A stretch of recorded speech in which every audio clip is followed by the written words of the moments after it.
Hello, it's Stat 134, Lecture 20. Last time you had the midterm. Good job. Today we're starting continuous distributions. So probability densities. X is a continuous random variable. So we have the probability density function, which is a non-negative function that integrates to 1. So for example, we're familiar with the standard normal density, and which has a bell-shaped curve. More generally, it looks something like in this picture. And so the area between the probability that X is between A and B is the purple area here. And so in particular, the probability that X is in dx is approximately f of x dx. So f of x dx is the area of the orange rectangle, and probability of x in dx is the purple part of that orange rectangle. So here dx has a dual meaning. Dx means a tiny interval around x. So when I write x is in dx, I mean dx in that sense, but it also is a length of an interval. So when I write f of x dx, that dx in that there is a length. So, right. So now f of x is not a probability. F of x dx is a probability. And so f of x is really, it's a probability over a length. So its units are probability per unit length, hence probability density. Please note that the probability that x is a particular value is 0 because the area of a line is 0. And so when we write the probability that x is between A and B, it really doesn't matter whether I say that x is less than or equal than to B, or x is just less than B. We don't have to worry about endpoints. So here's an example. So suppose I have this triangle here, and I throw a dart at it, and I record the x coordinate, right? And so what I want is to find the density function of the x coordinate. So the probability of getting an x coordinate of x is the probability that x is in dx. Now we know that the probability that x is in dx must integrate to 1, and for this to happen, the probability that x is in dx is approximately x plus 2 over 3 dx when x is between minus 2 and 0, and minus 2x plus 2 over 3 dx when x is between 0 and 1 and 0 else. The reason I'm dividing by 3 here is because I need the entire area to be, I need the integral of the probability of x in dx to integrate to 1, and the area of the triangle itself is 3, so I essentially need to divide by 3. And so f of x, we conclude that f of x, where I am dividing x plus 2 by 3 and minus 2x plus 2 by 3 is a density function. We come to the definition of expectation invariance, which is just completely analogous to the discrete case. And so I won't belabor this. So let's just take a look at an example. So say that U is uniform 0, 1. So I asked you guys to calculate the expectation of U and the variance of U, and that's a simple calculation. The interpretation of the expectation of U is essentially it's the center of your data. It's just like before. So we are weighing all the values of x by essentially by its density. So now, sometimes when we're calculating expectations and variances and probabilities for continuous random variables, it's quite convenient to make a change of scale, which just means that instead of x, we look at a constant times x plus another constant.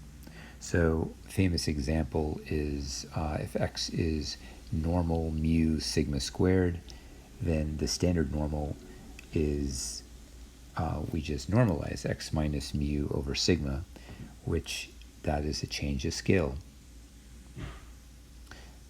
So here's another example. Say that x is uniform AB.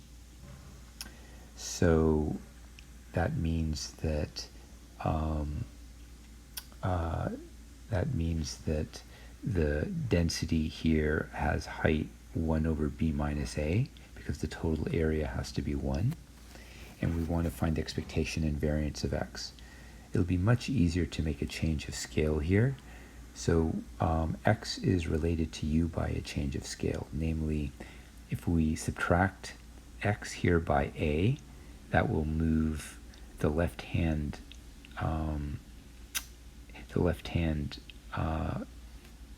side of the rectangle to the y-axis, and then we divide by b minus a. That has the effect of contracting the sort of the x-axis, or so that shrinks the x-axis, and that gives us u. So u is really 1 over b minus ax plus minus a over b minus a.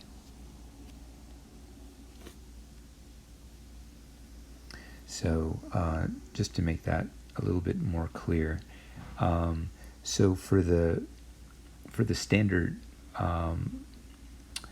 uniform, right, we have the distance, it's 0 to 1, right? 0 to 1 is the width of the rectangle, or in this case it's a box, right? So here the width is b minus a. So I need to divide by b minus a so that the width is going to be 1. Okay, and then it's just easy once you write x in terms of u, and then you can find the expectation and the variance of x just using properties of expectation and variance. So then we did a concept test. So in this concept test, you have a manufacturing process that produces these rods with average length 1, but there's a distribution given by this density, and because the area has to be 1, you can see that the height of this triangle has to be 10, and so you should change the scale of x. You should make a change of scale. So the best change of scale that you could make here would be to just make this an equilateral triangle. So let's make it look like in this picture. So it'll just be from -1 to 1. So let's say y, our new variable, will be from -1 to 1, and it'll be centered at 0. So to do that, we take our x, we subtract 1. So we subtract 1, and then we're going to have to blow up the x so that the distance from 0 to 0.1 will be actually from 0 to 1. So I'm going to multiply x minus 1 by 10. So that gives me y is 10 parenthesis x minus 1. And that has the effect when you make the base of the triangle longer, then the height of the triangle has to come down because the area stays a constant 1. and in this case it'll come down from the height come down from 10 to 1. And now this makes it really easy, for example, to write down what the density is for this for y. So then we did a second part of the concept test. So let's say that we want to find the proportion of rods between 0.95 and 1.05. Well, it's much better to work with a change of scale here. Y is 10x minus 1. So in this case, the probability that x is between 0.95 and 1.05 is equivalent to y being between minus 0.5 and 0.5, right? And so I just drew that in this picture here. So so that means that the area of this is going to be 1 minus, so the area of the right triangle, we have two right triangles that we're discarding here, and each has area 0.5 squared over 2, so a total area of 0.5 squared. Hence, we get the probability is 1 minus 0.5 squared, or 0.75. And just to add some more parts to this, you could find, for example, the chance of getting exactly 80 out of 100 rods between 0.95 and 1.05. So here, probability of success is 0.75. This is just a binomial formula, or you could approximate it using a normal approximation to the binomial, with the average being NP, so that's 100 times 0.75, or 75, and SD is the square root of NPQ, which is square root of 18.75. And so then we can just we need to use a continuity correction, so this should be familiar.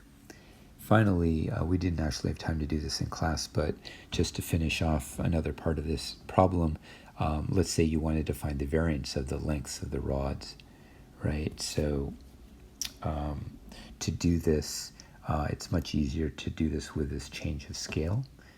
So the relationship between the variance of y and the variance of x is the variance of x is the variance of y over 100.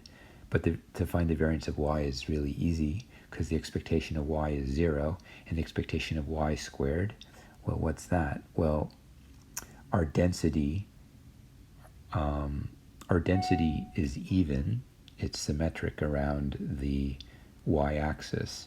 So so the definition of expectation of y squared is 2 times the integral from 0 to 1 y squared times the density 1 plus y.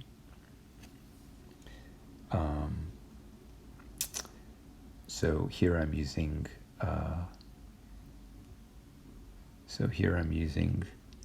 let's see here,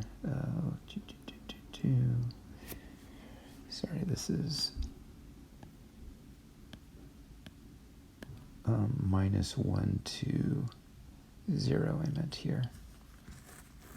Yeah, so in any case, here I'm using y plus 1. I'm just using the part of the density from minus, from 0 to 1, it's minus y plus 1.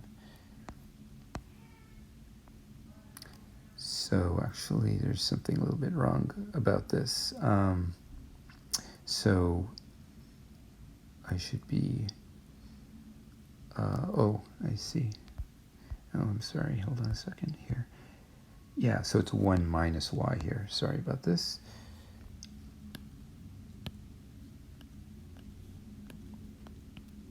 Okay, there we go. So there you go. You can calculate the expectation of y squared, and hence the variance of y is 1/6, and so the variance of x is 1 over 600. Great fun. I'll see you guys next time. Have a great evening.